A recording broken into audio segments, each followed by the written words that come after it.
மகாராஷ்டிர மாநிலம் புனேவில் வருங்கால கணவரை மழையிலிருந்து தள்ளிவிட்டு கொன்ற பெண் மற்றும் அவரது காதலனை போலீசார் கைது செய்தனர்.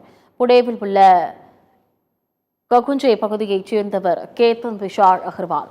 இவருக்கும் சியா கோயல் என்ற பெண்ணுக்கும் திருமணம் நிச்சயிக்கப்பட்டு வருகிறது. வருகிற நவம்பர் மாதம் திருமணம் நடைபெறவிருந்தது. இந்நிலையில் சியா கோயல் தனது பிறந்தநாளை கொண்டாட கேத்தன் விஷாலை லோகாகாட் கோட்டை மலைப்பகுதிக்கு வருமாறு அழைத்துள்ளார். தனது வருங்கால மனைவி பிறந்தநாளை கொண்டாட ஆசையாக சென்ற கேத்தன் விஷால் மழையின் செங்குத்தான பாறையில் நின்று புகைப்படம் எடுத்தபோது நிலைத்தடுமாறி 400 அடி பள்ளத்தில் விழுந்து பரிதாபமாக உயிரிழந்தார்.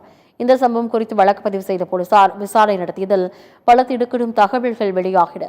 சியா கோயலுக்கு அவரது காதலன் சேத்தன் சௌத்ரியும் சேர்ந்து கேத்தன் விஷாலை மழையிலிருந்து கீழே தள்ளி கொன்றது தெரியவந்துள்ளது.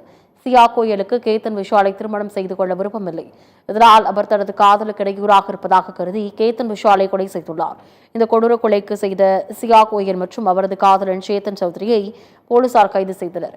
இந்நிலையில் கேத்தன் விஷால் கொலை செய்யப்பட்டதற்கு முன் சியா கோயலுக்கு பிறந்தநாள் வாழ்த்து தெரிவித்த வீடியோக்கள் சமூக வலைதளங்களில் வெளியாகி பெரும் சோகத்தை ஏற்படுத்தியுள்ளது.